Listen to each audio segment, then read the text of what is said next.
যেগুলো আছে সেগুলো আপনি ডকডক করে গিলছেন, আমি দেখছি সেগুলা লাল কালারের ওই পেপসি না, এগুলো হলো ফিলিস্তিনের মানুষের রক্ত। আমাদের ফিলিস্তিনের মুসলিম ভাই বোনরা মানব ইতিহাসের বর্বরতম একটা অত্যাচার এবং নিষ্ঠুরতার মধ্য দিয়ে তাদের দিনাতিপাত করছেন। সেখানে মানুষ লতা পাতা খেয়ে কোনো মতে জীবন ধারণ করতে হচ্ছে, ঘাস খেয়ে বাচ্চারা বেঁচে থাকতে হচ্ছে। বাচ্চা আছে, বাচ্চার বাবা মা কেউ বেঁচে নেই, এরকম ঘরে ঘরে। এমনকি অনেক বাচ্চা থাকার ঘরটুকু পর্যন্ত অভিশপ্তরা বোমা মেরে সেটাকে মাটির সাথে মিশিয়ে দিয়েছে। ক্ষুধার তাড়নায় মানুষ যখন দিকবিদিক ছুটোছুটি করছে, বাহির থেকে কোনো খাবার সেখানে ঢুকতে দেওয়া হচ্ছে না। ত্রাণ দেওয়ার জন্য সারা পৃথিবী উন্মুখ হয়ে আছে, কিন্তু সেই ত্রাণ পর্যন্ত ভেতরে ঢুকতে দেওয়া হচ্ছে না। একটা ত্রাণের গাড়ি কোনো মতে ভেতরে ঢুকেছে, সেখানে যখন ক্ষুধার্ত মানুষেরা চতুর্দিক থেকে একত্র হয়েছে, তাদের উপরে বোম্বিং করে তাদেরকেও শেষ করে দেওয়া হয়েছে। হসপিটালে অ্যানেস্থেসিয়ার অভাবে ছোট ছোট বাচ্চারা তাদের যখন অপারেশন করতে হচ্ছে, অ্যানেস্থেসিয়া দেওয়ার মতো মেডিসিন না থাকার কারণে ডাক্তার সরাসরি ছুরি দিয়ে কেটে এই জীবন্ত বাচ্চা ছেলেটাকে, মেয়েটাকে, বাচ্চা শিশুটাকে আর্তনাদের মধ্যেই কাটাকাটি করতে হচ্ছে। এরপরও বাহির থেকে কোনো মেডিসিন পর্যন্ত ঢুকতে দেওয়া হচ্ছে না। এই কাজগুলো তারা করছে যারা পৃথিবীতে মানবতার সবক সকাল বিকাল আমাদেরকে দেয়, মানবাধিকারের সবক আমাদেরকে সকাল বিকাল শিখায়। আমরা যাদের কাছ থেকে তথাকথিত গণতন্ত্র শিখি, আমরা তাদের কাছ থেকে ব্যক্তি স্বাধীনতার কথা শিখি। এই মানুষগুলোর আসল মানবতার রূপ আমরা দেখি ফিলিস্তিনে অত্যন্ত বর্বরভাবে, অত্যন্ত বাজেভাবে বের হয়ে পড়েছে, প্রকাশ হয়ে গেছে। এরকম একটা সময় আমরা যখন আমাদের দেশের দিকে তাকাই, আমি ইতিমধ্যে বিভিন্ন জায়গায় বলেছি, জাতির একজন সাধারণ সদস্য, বাংলাদেশের একজন সাধারণ নাগরিক হিসাবে আমি খুবই লজ্জিত, খুবই অনুতপ্ত, খুবই ব্যথিত। এই জন্য লজ্জিত অনুতপ্ত যে সমস্ত কোম্পানিগুলোর টাকা বোমা হয়ে আমার নিরীহ মুসলিম ভাই বোনদের উপরে নিপতিত হচ্ছে। নবী করিম সাল্লাল্লাহু আলাইহি ওয়াসাল্লাম বলেছেন, পুরো পৃথিবীর সমস্ত মুসলমানরা একটি দেহের মতো। আমার মুসলিম ভাই বা বোন তিনি আফ্রিকায় থাকুন কিংবা আমেরিকায়, ইউরোপে থাকুন কিংবা এশিয়ায়, যেখানেই থাকুন না কেন, তার কষ্টে আমি কষ্ট অনুভব করব, এটা আমার ইমানের দাবি। আর যদি কষ্ট অনুভব না হয় তাহলে বুঝতে হবে আমার ভিতরে ইমানের কোনো ছিটে ফোটাই নেই। এরকম একটা কঠিন পরিস্থিতিতে আমরা দেখেছি যে পশ্চিমা পৃথিবীতে তারা পর্যন্ত যে দেশগুলোর সরকার এবং রাষ্ট্রযন্ত্র ইহুদিদের এই বর্বর হামলাকে নানাভাবে সমর্থন করছে, সেই দেশগুলোর অনেক নাগরিকরা তাদের বিবেকের তাড়নায় তাড়িত হয়ে যে সমস্ত কোম্পানি তাদের বিভিন্ন পণ্য বেচা টাকা এটা ইহুদিদেরকে প্যাট্রোনাইজ করছে এই শিশু হত্যার জন্য, নারী হত্যার জন্য, এই নিধন যজ্ঞের জন্য, সাধারণ মানুষ নিজেদের দায়িত্বে স্বতঃস্ফূর্তভাবে নিজ বিবেকের তাড়নায় তাদের পণ্যগুলোকে বয়কট করছে। আমি মালয়েশিয়াতে দেখেছি, থাইল্যান্ডে দেখেছি, জাপানে দেখেছি যে এই বর্বরচিত হামলার পর রিসেন্ট আমার এই দেশগুলোতে যাওয়ার সুযোগ হয়েছে। আমি দেখেছি যে তাদের রেস্টুরেন্টগুলোতে, ইহুদি রেস্টুরেন্টগুলোতে, ইহুদি কোম্পানিগুলোতে রীতিমতো মাছি মারছে। টার্কির এক ভাই কদিন আগে আমার অফিসে আসছেন, তিনি বললেন, ভাই ম্যাকডোনাল্ডসের মতো এরকম রেস্টুরেন্টে যেখানে আমাদের ইস্তাম্বুলে সিরিয়াল পড়ে থাকতো সারাদিন, একটা বার্গারের জন্য দাঁড়িয়ে থাকতে হতো অনেক সময় ধরে, সেই রেস্টুরেন্টে এখন আপনি যদি যান আপনি অবাক হবেন, রীতিমতো মাছি মারছে তারা, মানুষ ঢুকছে না। আপনি যদি মিডিল ইস্টে চলে যান দেখবেন তাদের র্যাকগুলোতে একটার সাথে দুইটা ফ্রি অফার দিয়েও কোনো গ্রাহক তারা টানতে পারছে না। এটা যে কত বড় একটা ইফেক্টিভ কাজ ছিল সেটা আমরা দেখেছি। এই কোম্পানিগুলো যখন একের পর এক তাদের অবস্থান ক্লিয়ার করা শুরু করার জন্য ইনিয়ে বিনিয়ে তারা নিজেদের অবস্থানকে পরিবর্তন করার চেষ্টা করছে যে না আমরা এটার সাথে নাই, আমরা সমর্থন করি ফিলিস্তিনকে, অন্তত তাদের মুখ দিয়ে এই যে কথাটা বলানো গেছে এটা একটা বড় সাফল্য। আমরা যখন ফিলিস্তিনের মানুষদের এই দুরবস্থা দেখতে পাই, বিভিন্ন ভিডিও দেখতে পাই, এগুলো দেখার মতো না, এত নির্মম। আমরা আমাদের ছেলে মেয়ে নিয়ে ঘুমাচ্ছি, আমরা খুব আরামে খাচ্ছি, আমরা ফুর্তি করছি, আমাদের সবকিছু চলছে, কিন্তু তাদের কষ্ট আমাদেরকে টাচ করছে না। এই যে টাচ করছে না, এটা আপনার ভেতরে ইমান যে একেবারে ধুয়ে মুছে সাফ হয়ে গেছে, আপনি শুধু জাস্ট খোলস নামে মাত্র মুসলমান, এটা প্রমাণ হলো যে আপনার ভিতরে কোনো ন্যূনতম কোনো পরিবর্তন আসছে না, কোনো প্রকার ভাবলেশ হচ্ছে না, আপনার ফিলিংস হচ্ছে না। আপনার তো ঘুম হারাম হয়ে যাওয়ার কথা, আপনার তো খাবার উঠে যাওয়ার কথা, আমরা তো পাগল হয়ে যাওয়ার কথা। এই দৃশ্যগুলো দেখার পর আমার তো ঠিক থাকতে পারার কথা না। ইমানের দাবির কারণে তো আপনার ভিতরে একটা অস্থিরতা কাজ করার কথা, ব্যাকুলতা সৃষ্টি হওয়ার কথা, কিন্তু সেটা হচ্ছে না। ভাইরা আমার, আমাদেরকে শয়তান একটা প্রবোধ দেয়। এই ভিডিওগুলো আমরা দেখি ফেসবুক, ইউটিউব, আর স্কিপ করে চলে যাই, উপরের দিকে টেনে আমরা স্ক্রল করে চলে যাই। শয়তান আমাদেরকে বলে, তোমার কি করার আছে, তুমি একটা সামান্য, একে তো বাংলাদেশের মতো একটা ছোট্ট দুর্বল দেশ, আবার সে দেশের একজন অতি সাধারণ একজন নাগরিক, একজন নগণ্য মানুষ, তুমি এই আন্তর্জাতিক সমস্যার সমাধান করার মতো ক্ষমতা তো তোমার হাতে নাই, তোমার কি করার আছে? সো তুমি একটু আল্লাহর কাছে দোয়া করো। বাস, আমি একটু দোয়া করে ওটাকে স্কিপ করে আর একটা ঝাঁকানাকা কোনো ভিডিওতে আমি ডুবে যাচ্ছি। এই না আমাদের অবস্থা? আসলে কি তাই? আমি তো তা মনে করি না। এটা শয়তান আপনাকে মিথ্যা কথা বলে, আপনাকে মিথ্যা সান্ত্বনা দেয়। শয়তান বলে তোমার কিচ্ছু করার নেই। কে বলেছে আপনার কিছু করার নেই? আপনার যে কত কিছু করার আছে সেটা আপনি নিজেও ভাবেন নাই। আল্লাহ তাআলা আপনাকে জিজ্ঞাসা করবেন না তুমি সেখানে সামরিক শক্তি কেন পাঠাও নাই, কারণ সামরিক শক্তি আপনার হাতে নাই। আল্লাহ আপনাকে এটা জিজ্ঞেস করবেন না। আল্লাহ আপনাকে বলবেন না তুমি মানবিক সহায়তা নিয়ে শত শত হাজার হাজার টন কেন খাবার পাঠাও নাই সেখানে, কারণ এই ক্ষমতা আপনার হাতে নাই। আল্লাহ এটা জিজ্ঞেস করবেন না।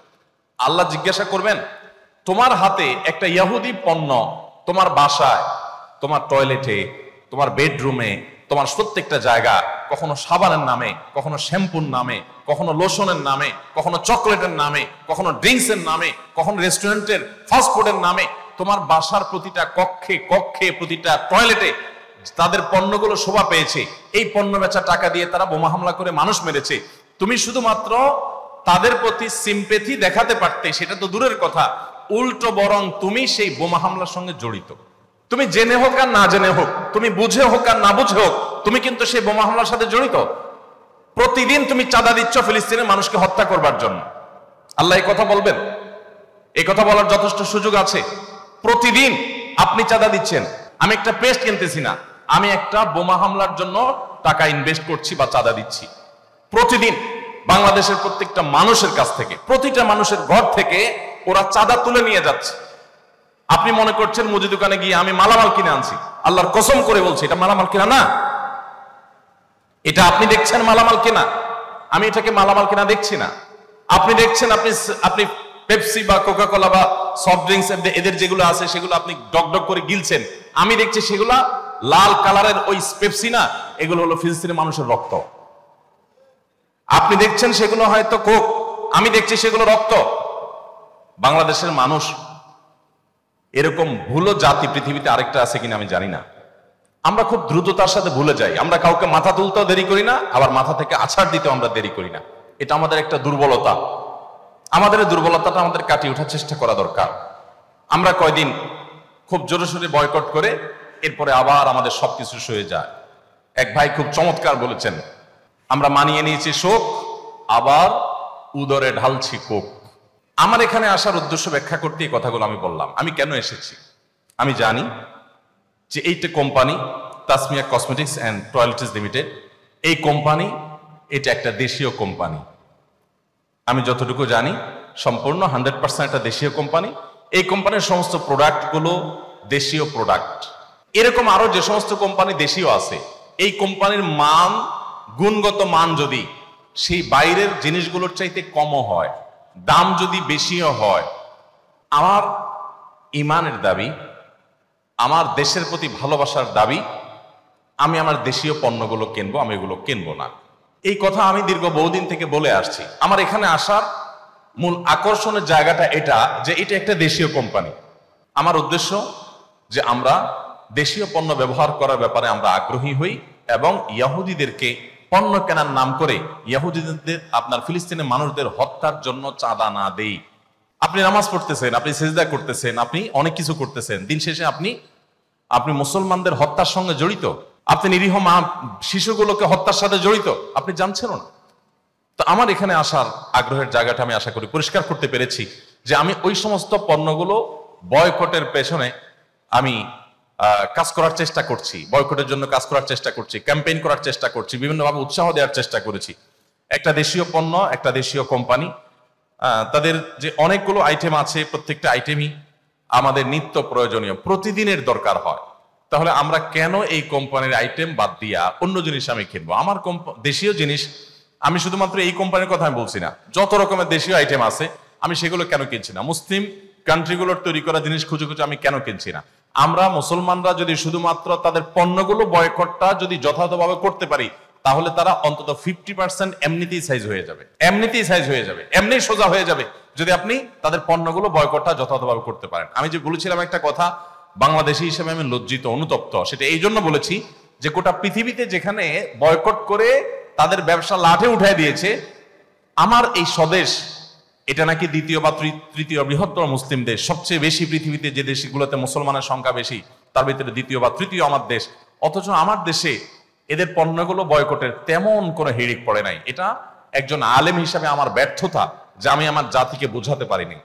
আমি আজকে আপনাদেরকে, আপনারা যারা এখানে ডিলার আছেন, আপনাদেরকে আমি বলতে চাই, আমি এর আগে বিভিন্ন বক্তব্যেও বলেছি, আপনারা আপনাদের কোম্পানির প্রচারণা চালাবেন আপনাদের বাণিজ্যিক উদ্দেশ্যে, সেই সাথে আপনাদের একটা উদ্দেশ্যকে প্লাস করে নেন, একটা উদ্দেশ্য যোগ করে নেন, যে এটা আমার ইমানের চেতনার অংশ। আমি ইহুদি পণ্যগুলোর বিপরীতে আমার এই পণ্য, আমার এই কাজ, আমার এই আইটেমগুলো আমি মানুষকে দেব, ঘরে ঘরে পৌঁছাবো। এটা হবে ওই ইহুদি, অভিশপ্ত ইহুদি, তাদের যে পণ্যগুলো আছে তার বিপরীতে। এটা একটা ইমানি চেতনার জায়গা থেকে আমি করছি। আপনারা যদি এটাকে প্লাস করতে পারেন, তো ব্যবসা শুধুমাত্র দুনিয়ার টাকা হবে না ইনশাআল্লাহ।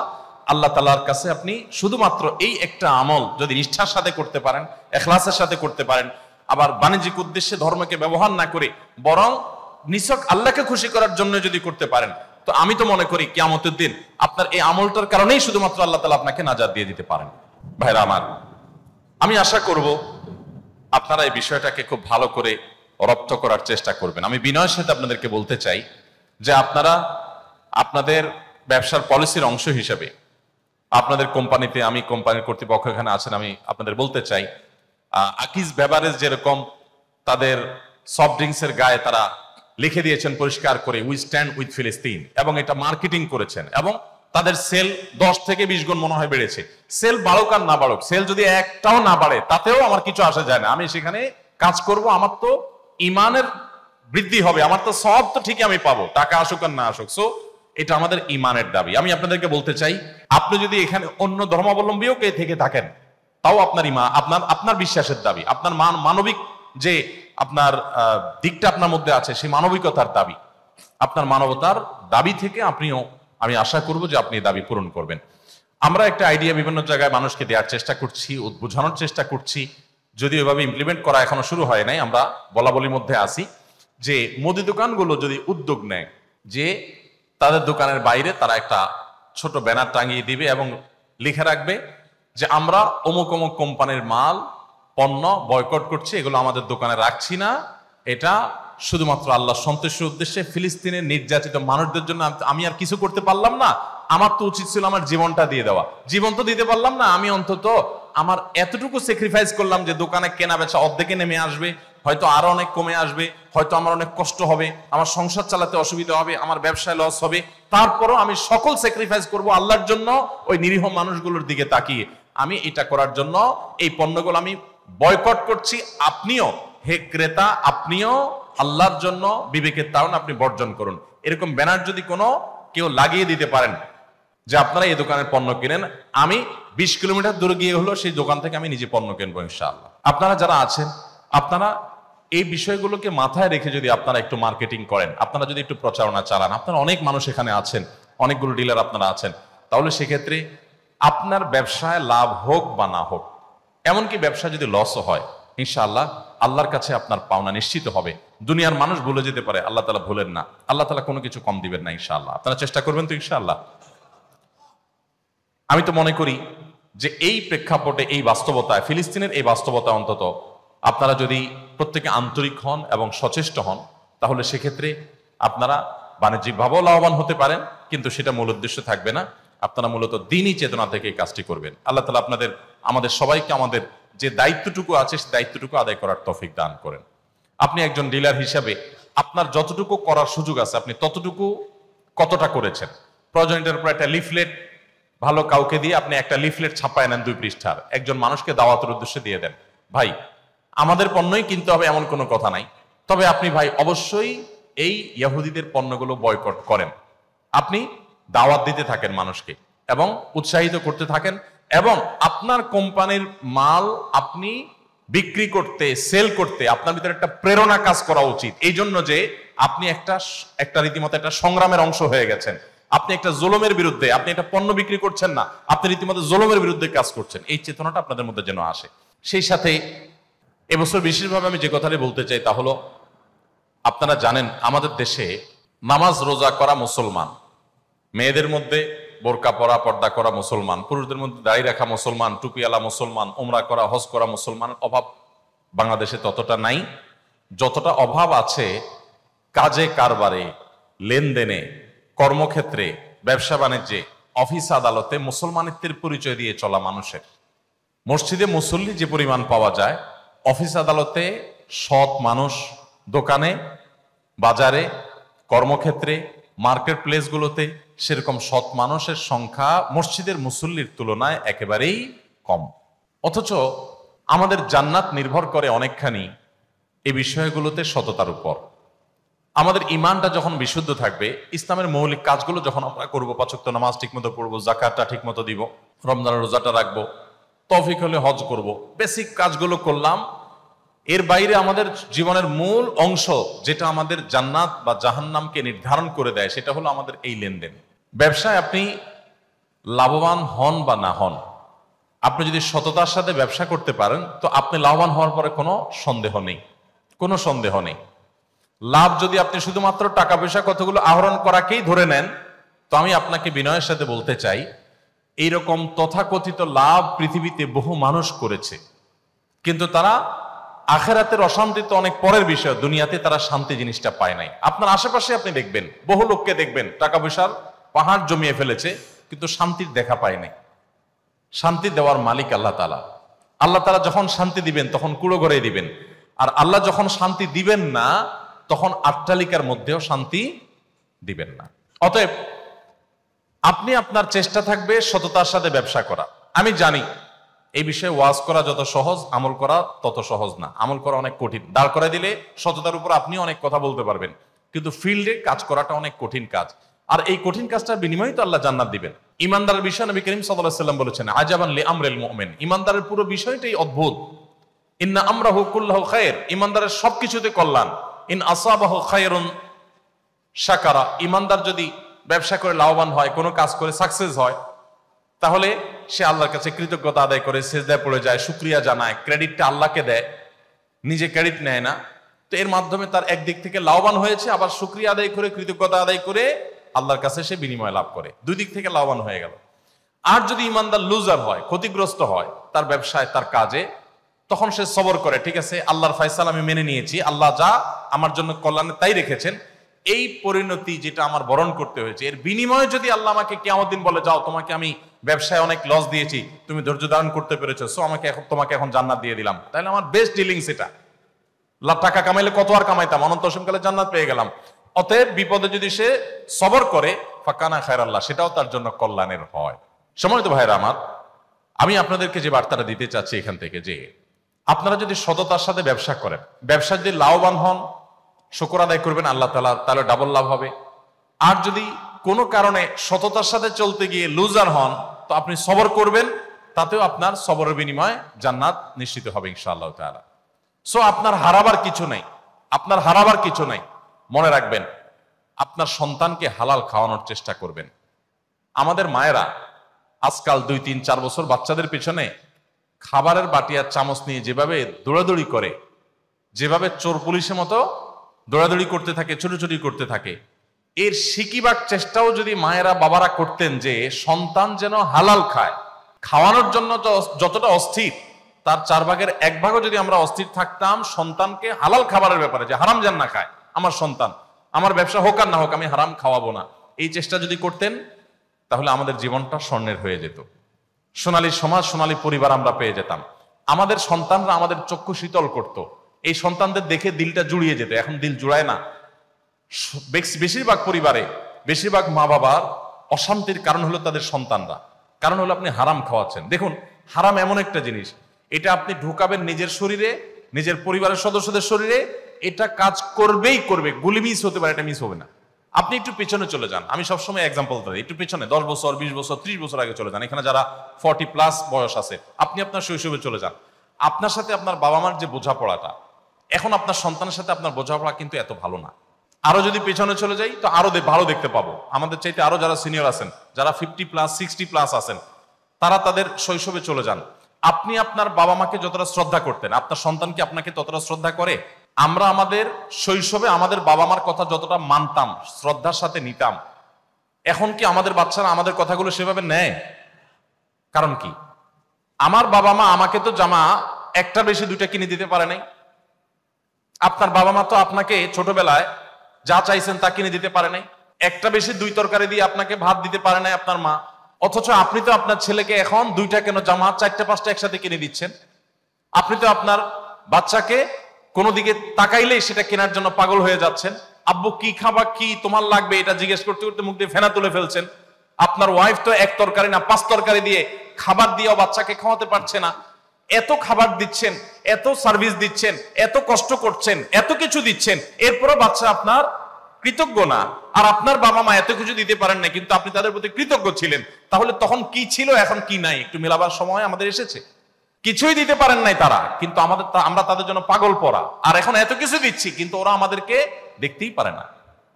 একটু জোর করে কথা বললে তারা রাগ করে, এবার তাদের পায়ে ধরা লাগে। 3-4 বছরের পোলাপান, 5-6 বছরের পোলাপান, একটা বেশি 2টা ধমক দিলে এরপর মা বাপ তাদের কাছে সরি বলতে বলতে শেষ। ওর তেল মাখতে মাখতে মার দিন যায়, ওর তেল মাখতে মাখতে বাপের দিন যায়। কারণ ওর মুড অফ হয়ে গেছে, ও রাগ করছে, ও রুমের দরজা আটকে ফেলছে, সে রিয়্যাক্ট করতেছে। আমরা কোথায় চলে যাচ্ছি আমরা নিজেরাও ভাবছি না। আমি দীর্ঘ আলোচনায় চলে যাব না, আমি সংক্ষেপ করতে চাই। এই বিষয়ের যদি আপনি 10টি কারণ খুঁজে বের করেন, তার মধ্যে একটি কারণ এটা যে আপনার বাবা মা আপনাকে হালাল খাওয়াইছে, আপনি আপনার সন্তানকে ওই রকম সন্দেহাতীত হালাল খাওয়াতে পারছেন না। আপনিও হালাল খাওয়াচ্ছেন, বাট আপনার হালালটা আপনার বাবা মা যেরকম খাওয়াইছেন ওইরকম পিওর হালাল আপনি দিতে পারছেন না। এটার এফেক্ট আপনার সন্তানের মধ্যে পড়ছে। এবং জেনারেশন যত সামনে অগ্রসর হবে, যত বেশি আপনি হালাল উপার্জনের ক্ষেত্রে ছাড় দিবেন। আপনার কাছে টাকাটাই মুখ্য। আপনি লাখপতি হতে চান, কোটিপতি হতে চান, আপনার হালাল হারাম দেখার দরকার নেই। তো আপনার সন্তান শুধু না, আপনার পুরো জীবনটা দুর্বিষহ জীবন হবে। পৃথিবীর সবচেয়ে উন্নত দেশগুলোর একটি হলো জাপান, কোরিয়া। জাপান কোরিয়ান মানুষদের মধ্যে আত্মহত্যার প্রবণতা পৃথিবীর সবচেয়ে বেশি। ব্যাপার কি? সুখের সমস্ত উপকরণ আছে, তথ্য প্রযুক্তি, পরিবেশ, এনভায়রনমেন্ট। শুধু প্রকৃতি যদি দেখেন, যারা গিয়েছেন তারা জান এই সমস্ত দেশগুলোর যে প্রকৃতি, নেচার এত সুন্দর, মনে হবে যে প্লাস্টিক দিয়ে আল্লাহ তাআলা গাছগাছালাগুলো বানায় রাখছেন, এত সুন্দর। আর তাদের যে প্রযুক্তি, উন্নতি, সেটা তো আছেই জ্ঞানে বিজ্ঞানে, কিন্তু মানুষ সুখে নেই। আত্মহত্যা তো মানুষ সুখে চুটে করে না। ঘরে ঘরে আত্মহত্যা যে হচ্ছে, আত্মহত্যা যে ভয়াবহ অবস্থা, গোটা দেশ ধ্বংসের দিকে চলে যাচ্ছে। কারণ কি? সারা পৃথিবী, আমি নিজের চোখে যেগুলো দেখছি আমি সেগুলো বলছি, বাকিগুলো আমার শোনা কথা, বলা কথা। আর যেগুলো আমি ঘুরে ঘুরে ঘুরে ঘুরে সার্ভে করার বা জানার চেষ্টা করেছি সেগুলো আমি বলেছি। ভাইরা আমার, আপনাদের এই কথা বলার উদ্দেশ্য হলো যে আপনারা ব্যবসা সিরিয়াস হবেন। আমি একটু আগেই বললাম, আপনার এই ব্যবসা শুধু দুনিয়ার ব্যবসা না, এটা আখিরাতের ব্যবসা। আপনার এই ব্যবসা দ্বীনি চেতনার জায়গা থেকে আপনি করবেন। আপনি একটা মুসলিম কোম্পানিকে দাঁড় করাবার চ্যালেঞ্জ করাবেন, আপনি একটা দেশীয় কোম্পানিকে দাঁড় করানোর চ্যালেঞ্জ নিয়ে আপনি সামনে আগাবেন। আপনি কি করতে পারলেন না পারলেন এটা বড় কথা না, আপনার উদ্দেশ্য কি ছিল এটা বড় কথা। আল্লাহ তাআলা সেটা দেখবেন, ওইটা দেখে আল্লাহ তাআলা আপনাকে বিনিময় দিবেন। আর এই কাজে সিরিয়াসনেস সাথে আপনি যখন কাজ করবেন, আমার সিরিয়াসনেস থাকবে, আমার চেষ্টা থাকবে, টাকা আমার আসুক আর না আসুক, হালাল আসা চাই। হারাম হলে আমার কোটি টাকারও দরকার নাই, হালাল 1 টাকাও আমি ছাড়বো না। আমার আটানা হলো তার জন্য আমি অনেক পরিশ্রম করতে রাজি আছি, সময় দিতে রাজি আছি। বাট যদি হারাম হয়, আমার কোটি টাকারও কোনো প্রয়োজন নাই। ভাইরা আমার, এটা যদি আপনি করতে পারেন, আমি আপনাকে আল্লাহর উপর ভরসা রেখে আল্লাহর নামে শপথ করে বলতে পারি, আপনার পরিবারটা একটা জান্নাতি পরিবার হবে। আপনার হয়তো অনেক টাকা পয়সা থাকবে না, কিন্তু আপনার বাচ্চা, আপনার সন্তানের আচরণে আপনি বিগলিত হয়ে যাবেন। আপনার অন্তরটা জড়িয়ে যাবে, নয়নটা জড়িয়ে যাবে, আপনার ভালো লাগা কাজ করবে। আপনার ফ্যামিলিটা একটা জান্নাতের টুকরো হয়ে যাবে যদি আপনি 100% হালাল মেনটেন করার জন্য দীর্ঘ প্রচেষ্টা চালান, দৃঢ় প্রতিশ্রুতিবদ্ধ হন। এবং আপনি যদি বলেন যে এই জায়গায় আমি কোনো কম্প্রোমাইজ করব না, আমি হালাল খাবো, আমার আশেপাশে সবাই লালে লাল হয়ে যাবে টাকা কামায়া, আমি প্রয়োজনে সেই জায়গায় যেতে পারবো না, কিন্তু আমি হালালের চেষ্টা করব। চেষ্টা করা যাবে না ইনশাআল্লাহ? আল্লাহ তাআলা আমাদেরকে সেই তৌফিক দান করুন। তাহলে 2টা বার্তা আমার দেয়া শেষ। 3 নম্বর এবং সর্বশেষ বার্তা হলো, পারিবারিকভাবে একটু বসেন। আমরা বাচ্চাদেরকে সময় দেই না, সবাই টাকার মেশিন, শুধু পয়সা চাই আর কিচ্ছু না। ভাই পয়সাতে আপনি সিরিয়াস হন, কোনো অসুবিধা নেই, কিন্তু আপনি ফ্যামিলিকে নিয়ে একটু বসেন। রমজানে প্রতিদিন 5 মিনিটের জন্য 10 মিনিটের জন্য একটা পারিবারিক বৈঠক, যে পরিবারের একেবারে দুধের শিশুটা থেকে নিয়ে আপনার ওয়াইফ পর্যন্ত সবাই সাথে থাকবে, গোল বৈঠক হবে। আজকে রমজান উপলক্ষে আমাদের কার কি অর্জন, কার কি অ্যাচিভমেন্ট, কোরআন কে কতটুকু পড়েছি, হাদিস কে কতটুকু পড়েছি, আমরা কতবার আল্লাহকে স্মরণ করেছি, আমরা কতটা বিশেষ ভালো কাজ করেছি, আমরা কোন মানুষটার উপকার করেছি, আমরা ফ্যামিলিগতভাবে বসে এটা ডিসকাস করি। এখন ফ্যামিলিগতভাবে একসাথে বসাবসি হয় না, বসাবসি হইলেও সবার হাতে হাতে মোবাইল। হ্যাঁ, একসাথে বসছেন তো ছেলে ছেলের মোবাইল টিপতেছে, ওয়াইফ ওয়াইফের মোবাইল টিপতেছে, মেয়ে মেয়ের মোবাইল টিপতেছে। এটা আমাদের আরেকটা জানের শত্রু হয়ে গেছে। এটা কন্ট্রোল করা ছাড়া আপনি আপনার পরিবারকে বাঁচাতে পারবেন না। আমি আমার কথাটা সব জায়গায় মানুষকে শোনানোর চেষ্টা করি, উদ্দেশ্য হয় অন্যরা যাতে অনুপ্রাণিত হয়। আমি প্রতিদিন আমার ছেলেদের সাথে খেলা করি। আমি যখন থাকি ঢাকায়, যত ব্যস্ততা থাকুক, আমি সমস্ত কাজ ফেলে রেখে প্রতিদিন 1 ঘন্টা আমার ছেলেদের সাথে আমি খেলি, এবং খেলতে খেলতে ঘাম ঝরায় বাপ বেটা পরে আমরা যে গোসল করি। এবং সকালে ঢাকার মতো জায়গায় সকালে আমাদের ছেলে মেয়েরা সবাই চেষ্টা করে আমাদের একটা ক্ষেত করার। একজনের একটা প্লট পড়ে আছে, তার হাতে পায়ে ধরে বললাম, ভাই আপনার প্লটটা তো খালি পড়ে আছে, আপনি অনুমতি দিলে আমরা সেটা ক্ষেত বানাই। উনি বলে, করেন, অসুবিধা কি। তো আমরা সেখানে ক্ষেত বানাইছি। ক্ষেত বানাই আমরা প্রায় 19 আইটেমের তরকারি আছে। আমি একটু আগে বাসা থেকে ভাত খেয়ে আসছি, এর ভিতরে যতগুলো তরকারি খেয়েছি এগুলো সব আমার ক্ষেতের তরকারি। লাল শাক, অন্যান্য যা যা আছে এগুলো সব আমার ক্ষেতের তরকারি। যাওয়ার সময় নিচে দেখলাম গ্যারেজে ড্রাইভার সাহেব একটা লাউ ছিঁড়ে রাখছে, লাউটা হাতে করে আমি উপরে নিয়ে চলে গেলাম, এবং আশেপাশে সবাইকে দিচ্ছি, অফিস স্টাফদেরকে দিচ্ছি, বন্ধু বান্ধবদেরকে দিচ্ছি, নিজেরা করছি। কেন করছি জানেন? এর একটা বড় কারণ হলো যে আমাদের ছেলে মেয়েরা তারা মোবাইলে আসক্ত। আমরা শুধু অভিযোগ দায়ের করি, আমরা কতটা বাচ্চাদেরকে সময় দিয়েছি। আপনার বাচ্চাকে আপনি কিছু একটা দিয়ে তো এঙ্গেজ করবেন, আপনি তাকে তো কিছু একটা এনজয় করতে দিবেন, তার এনার্জিটা ব্যয় করার একটা জায়গা তো দিবেন। আপনি কিছু দিচ্ছেন না, আপনি সারাদিন ব্যবসা ব্যবসা, ধান্দা ধান্দা, পয়সা ছাড়া আপনি তো টাকার মেশিন হয়ে গেছেন, আর কিছু না। আপনার শুধু টাকা চাই, টাকা ঠিকই হবে, সন্তান ধ্বংস হয়ে যাবে, ফ্যামিলি শেষ হয়ে যাবে। সো আপনি ফ্যামিলিকে সময় দেন। আমি চেষ্টা করি যে সকালে খেতে একটু সময় দেওয়া, আর সন্ধ্যায় একটু খেলাধুলায় সময় দেওয়া, আর মাঝে মাঝে বসে একাত্র খেতে বসে একটু আলাপ আলোচনা করা। আমি আপনাদেরকে বলতে চাই, রমজান উপলক্ষে প্রতিদিন পরিবারের সমস্ত সদস্যদেরকে নিয়ে ইবাদতবন্দি করেন, ভালো কাজ করেন, আপনার ব্যবসা বাণিজ্য সব ঠিকঠাক রেখে আপনি এই টাইমটা বের করেন, তাহলে ইনশাল্লাহ একটা আদর্শ পরিবার আমরা পাবো। বিশেষ করে আমাদের নানা কারণে দেখা যায় বাচ্চারা শিক্ষা প্রতিষ্ঠান থেকে তারা সেভাবে আদর্শ, নৈতিকতা, ইসলামী শিক্ষা তারা নিতে পারছে না। তো অতএব তাদেরকে পারিবারিকভাবে এই জিনিসটা যদি আমরা সাপোর্ট দেই, তাহলে ইনশাল্লাহ তারা আদর্শ পরিবার হিসাবে, আদর্শ পরিবারের সদস্য হিসেবে তারা গড়ে উঠবে, বেড়ে উঠবে, এবং এটার সুফলটা আপনি নিজেই উপভোগ করবেন, আপনি নিজেই এর স্বাদটা অনুভব করতে পারবেন ইনশাআল্লাহ। অতএব আমি আপনাদেরকে বলবো যে শত ব্যস্ততার মধ্যে আসন্ন রমাদানকে সার্থক করার জন্য রমজান মাসে পুরো ফ্যামিলি দিনে একবার করে মিটিং করুন, নিজেদের অ্যাচিভমেন্টগুলো, আমলগুলো, কার কি অর্জন হলো সেগুলো পর্যালোচনা করুন, এবং প্ল্যান ঠিক করুন। রাত জেগে শেষ দশক আসলে ইবাদতবন্দি করুন। মার্কেটিং এর জন্য যেরকম প্ল্যান করেন, শপিং এর জন্য যেরকম প্ল্যান করেন, তার চাইতে বেশি গুরুত্ব দিয়ে রমাদানে ইবাদতের প্ল্যান করেন ইনশাআল্লাহ। তাহলে আপনার প্রজন্ম, আপনার বংশধর, আপনার ছেলে মেয়ে, আপনার ফ্যামিলি আপনি রক্ষা করতে পারবেন। আর না হলে ধ্বংসের অতল তলে হারিয়ে যাবে, আফসোস করবেন, টাকা পয়সা হয়ে যাবে, বাড়ি গাড়ি হয়তো হবে, সবাই দেখবে আপনার চাকচিক্য, আপনার চকচকে লাইফ, কিন্তু আপনার ভেতরে যে ধ্বংস হয়ে গেছে সেটা কিন্তু কেউ অনুভব করবেন। আপনি একা কুরে কুরে মরবেন, কুরে কুরে শেষ হবেন। সমস্ত নবী রাসূলগণ সতর্ক করেছেন, খুব কম মানুষই সতর্ক হয়েছে। আমি আপনাদেরকে সতর্ক করছি কোরআন এবং হাদিসের আলোকে। আসুন আমরা সতর্ক হই। আমি অনেক বেশি দীর্ঘায়িত করে ফেলেছি। আমার মেসেজগুলো আমি আবার আপনাদেরকে সামারি আকারে দিচ্ছি। 1 নম্বর মেসেজ ছিল আমার, যে আপনারা যে ব্যবসা করছেন, একটা দেশীয় কোম্পানির আইটেম, এগুলো প্রতিদিনের আইটেম, আমাদের প্রতিটা ঘরের প্রতিটা টয়লেটে ব্যবহার হয় এরকম আইটেম। অতএব এই আইটেমগুলো নিয়ে আপনারা যে কাজ করছেন, এটা দ্বীনি চেতনার জায়গা থেকে কাজ করবেন।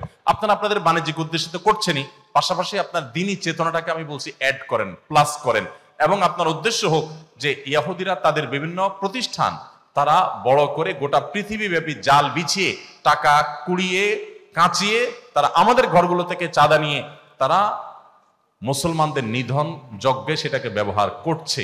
অতএব তার বিপরীতে আমি নিজে 10 জন মানুষকে বুঝাবো, 20 জন মানুষকে বুঝাবো, টার্গেট ঠিক করব। আপনাদের কোম্পানি যেরকম টার্গেট দেয়, আপনি এরকম টার্গেট নেন। আমার টার্গেট হবে 10 জন মানুষ আর ইহুদি কোনো পণ্য কিনবে না। ভাই, আমার কোম্পানির পণ্য কিনেন আর না কিনেন, আপনি ইহুদি পণ্য কিনবেন না, আপনি দেশি পণ্য কিনবেন। দেশি পণ্য আমার চাইতে ভালো কোনোটা আপনার মনে হলো আপনি সেটা কিনেন, কিন্তু আপনি ইহুদি পণ্য কিনবেন না। আপনি আল্লাহর জন্য বয়কটটা করবেন। ফিলিস্তিনের মানুষের প্রতি সিম্পেথি দেখিয়ে এই একটা ক্ষুদ্র কাজ আপনি করেন, কিয়ামতের দিন বলতে পারবেন আল্লাহ আমার হাতে আর কিচ্ছু ছিল না, আমার হাতে এইটা ছিল, আমি এই কাজটা করেছি। অতএব আপনারা মানুষকে সতর্ক করবেন, আর আপনারা ওই চেতনা থেকে আপনার ব্যবসাকে আপনি ডেভেলপ করবেন, দাঁড় করাবেন, আরো সামনে এগিয়ে নিয়ে যাবেন। আমি আবারও বলছি, আপনার উদ্দেশ্য যদি আল্লাহকে সন্তুষ্ট করা হয়, ইনশাআল্লাহ শুধু ব্যবসা হবে না, আপনার সওয়াবও হবে, আখিরাতের উপার্জনও হবে, আপনার মানসিক প্রশান্তি হবে যে ফিলিস্তিনি বাচ্চাগুলোর জন্য আমি এই কাজটা অন্তত করছি। চেষ্টা করা যাবে না ইনশাআল্লাহ। দ্বিতীয়ত যে বিষয়টা আমি বলেছি তা হলো হালাল উপার্জনে কোনো কম্প্রোমাইজ করবেন না। কাস্টমারকে ঠকানো, কোন রকম 2 নম্বরের সহজ আশ্রয় নেওয়া, কোন রকম অন্যায় কাজ করা, কোন রকম অসততা করা, এগুলো কখনো করবেন না। প্রতারণা করবেন না, মিথ্যা কথা বলবেন না, যা নাই কোম্পানির প্রোডাক্টের ভিতরে তা বলবেন না। এক কথায় সততার সাথে ব্যবসা করবেন। আমি জানি সততার সাথে ব্যবসা করে টিকে এখন সো টাফ, কঠিন একটা সময় চলছে। স্রোত হলো জাহান্নামের দিকে, উল্টো স্রোতের বিপরীতে চলাটা সবসময় টাফ হয়, সবসময় কঠিন হয়। মনে রাখবেন, স্রোতের বিপরীতে চলা মানুষগুলোই কিন্তু অমর হয়, তারাই পৃথিবীতে টিকে আছে। পৃথিবীতে যত নবী এসেছেন, যত রাসূল এসেছেন, তারা সবাই স্রোতের বিপরীতে ছিলেন।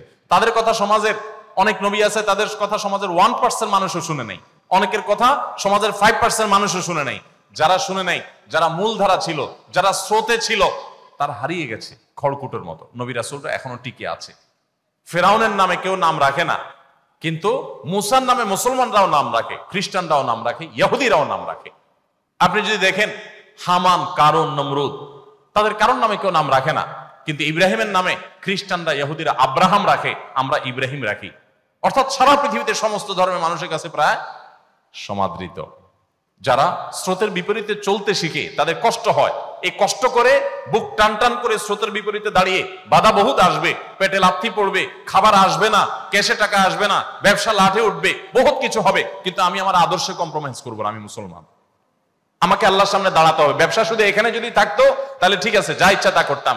ব্যবসা তো এটাই শেষ না, আসল ব্যবসা তো শুরু হবে আমার মৃত্যুর পর। সো আমি কি করছি তার প্রত্যেকটা টাকার হিসাব আমাকে পাই পাই করে দিতে হবে, যে আমি কি সৎভাবে কামাই করেছি না অসৎভাবে কামাই করেছি। সো এই জায়গায় আপনারা কম্প্রোমাইজ করবেন না। আপনার সন্তানকে হালাল উপার্জন দেন, হালাল খাবার দেন, আপনার ফ্যামিলিকে দেন, আপনি একটা জান্নাতি ফ্যামিলি পাবেন, আপনি এনজয় করবেন লাইফটাকে। আর না হলে বাহিরে অনেক চকচকা দেখবেন, ভেতরে এতটাই সদরঘাট হবে, ভেতরে কুরে কুরে শেষ হবে, কাউকে বলতে পারবেন না। ভাবসাব জাহির করবেন, ছেলে হান করে, মেয়ে তান করে, কিন্তু ভেতরে ভেতরে আপনি শেষ হবেন যে ওরা যে কত বড় অমানুষ, কত বড় অসভ্য, কত বড় কুলাঙ্গার আমার সন্তানরা, এটা আমি ভিতরে ভিতরে টের পাবো, মানুষকে বলতে পারবো না। যদি এটা থেকে বাঁচতে চান, তাদেরকে হালাল খাওয়ান, হালাল উপার্জনের ক্ষেত্রে কোনো কম্প্রোমাইজ করবেন না। আত-তাজিরুস সাদুকু মা'আন নাবিয়্যিন ওয়াস সিদ্দীকিন, যে সমস্ত ব্যবসায়ীরা ব্যবসার ক্ষেত্রে সততা অবলম্বন করেন, কিয়ামতের দিন তারা নবীদের সাথে, আল্লাহর সিদ্দিক বান্দাদের সাথে, প্রিয় আল্লাহর ওলিদের সাথে তারা কিয়ামতের দিন উঠবে বিশেষ সম্মানিত এবং বিশেষ মর্যাদাবান মানুষ হিসাবে। অতএব সততার সাথে ব্যবসা করার জন্য আমি আপনাদেরকে অনুরোধ করব, আহ্বান করব। এবং সর্বশেষ মেসেজ ছিল আমার যে আসন্ন রমাদান উপলক্ষে পুরো ফ্যামিলি সহকারে আসুন, আমাদের একেবারে চার্ট করে রীতিমতো শিডিউল করে আমরা সারাদিনের কার্য তালিকা ঠিক করে পরিবারের সদস্যরা সবাইকে নিয়ে আসুন আমরা কোরআন চর্চা করি, হাদিস চর্চা করি এবং ইসলামের দিকে অগ্রসর হওয়ার চেষ্টা করি, প্রতিদিন আমল করার চেষ্টা করি, ভালো মানুষ হওয়ার স্ট্রাগল করি। এবং সেটা পুরো পরিবারের সমস্ত সদস্যদেরকে নিয়ে, এবং পরিবারের সদস্যদেরকে একটু সময় দেন, নিয়ে একটু বসেন, সমস্ত মোবাইল টোবাইল অফ করে, মোবাইল সব দূরে রেখে 10 মিনিটের জন্য বসেন, যে 10 মিনিটের জন্য মোবাইল থেকে দূরে থাকো সবাই। আসো আমরা একটু পর্যালোচনা করি, আমরা আল্লাহ থেকে কে কতটা অগ্রসর হতে পেরেছি, কে কতটা দূরে সরে গিয়েছি, আমরা একটু পর্যালোচনা করি। ইনশাআল্লাহ আমি আশা করি এরকম একটা লাইফ যদি আপনি করতে পারেন, এরকম একটা ফ্যামিলি যদি আপনি করতে পারেন, আপনার ফ্যামিলিটা আপনি উপভোগ করবেন, আপনি এনজয় করবেন। আমি অনেক বেশি সময় নিয়ে ফেলেছি, আপনাদের সম্ভবত আমাকে মাফ করবেন। আমরা সবাই সততার সাথে এবং সুন্দরভাবে জীবনযাপন যেন করতে পারি। আজকে এখানে হয়তো বাণিজ্যিক উদ্দেশ্যে আপনারা একত্রিত হয়েছেন, জান্নাতে যেন আল্লাহ তাআলা আপনাদেরকে একত্র হওয়ার তৌফিক দান করেন, আমাদের সবাইকে যেন আল্লাহ তাআলা জান্নাতে ভাবে একত্র হওয়ার তৌফিক দান করেন, আমরা সেই দোয়া করি। ব্যবসা আমাদের শুধু দুনিয়ার যেন না হয়, দুনিয়ার ব্যবসাও হোক, সেই সাথে আখিরাতের ব্যবসাও হোক।